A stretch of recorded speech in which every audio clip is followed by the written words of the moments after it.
اللہ کے نبی نے کہہ دیا کہ سود کھانا حرام ہے کہ اگر تم نے سود سے باز نہیں آیا تو اللہ نے فرمایا فَإِن لَّمْ تَفْعَلُوا فَأْذَنُوا بِحَرْبٍ مِّنَ اللَّهِ وَرَسُولِهِ کہ اگر یہ سود کھانے والے بیاس کھانے والے اپنی اس حرکت سے باز نہیں آتے ہیں تو اے محمد اعلان کر دیجئے کہ وہ اللہ اور اس کے رسول سے جنگ کرنے کے لیے تیار ہو جائیں۔ تو مسلمانوں نے یہ دیکھا کہ میرے نبی نے کہہ دیا کہ سود حرام ہے، یا ایھا الذین آمنوا لا تأکلوا الربا کہ تم ربا مت کھاؤ، اضعافا مضاعفا دو گنا لے کر کے، پرسنٹیج لے کر کے، 5% لے کر کے، 10% لے کر کے، جرپیس کی کھیت مت کھاؤ، دان پر پیسہ مت دو، یہ تمام چیزیں اگر تم رک گئے، تم نے نبی کی بات کو مان لیا، کہنا مان لیا، لیکن میں بڑے ادب کے ساتھ، بڑے افسوس کے ساتھ یہ بات میں آپ کو عرض کر دوں، چونکہ گھومتے گھومتے بہت ساری نئی چیزوں کی جانکاری ہو رہی ہے اور پہلے سے بھی تھی کہ آج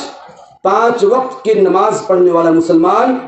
سر پہ 24 گھنٹہ ٹوپی رکھ کر گھومنے والا مسلمان، اپنے چہرے کو نبی کی سنت سے سجانے والا مسلمان بخوشی جرپس کی کھیت کھاتا ہے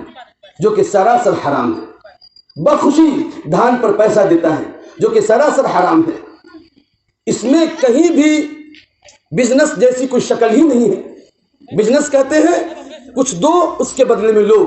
اس میں صرف لینا ہی لینا، دینا کچھ نہیں، اس میں صرف لینا ہی لینا ہے، دینا کچھ نہیں۔ گویا کہ نبی نے جو کہہ دیا کہ یہ حرام ہے، مسلمانوں نے نہیں مانا، تو اب یہاں پر ایسے مسلمان کامیاب نہیں ہیں،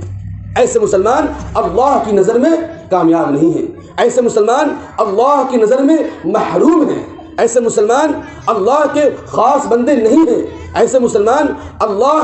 مسلمانوں پر اللہ کی رحمت خاصہ متوجہ نہیں ہوا کرتی، کیونکہ میرے نبی نے فرمایا وَيُحِلُّ لَهُمُ الطَّيِّبَاتِ وَيُحَرِّمُ عَلَيْهِمُ الْخَبَائِثَ اور فَاتَّبِعُوا النُّورَ الَّذِي أُنزِلَ مَعَهُ، اسی آیت کا جز ہے کہ تم اس نور کی اتباع کرو جو حضرت محمد مصطفیٰ صلی اللہ علیہ وسلم پر نازل ہوا ہے۔ اس نور کی تفسیر مفسرین نے قرآن کریم سے کیا ہے کہ تم اس قرآن کریم کی پیروی کرو جو حضرت محمد صلی اللہ علیہ وسلم پر نازل ہوا ہے۔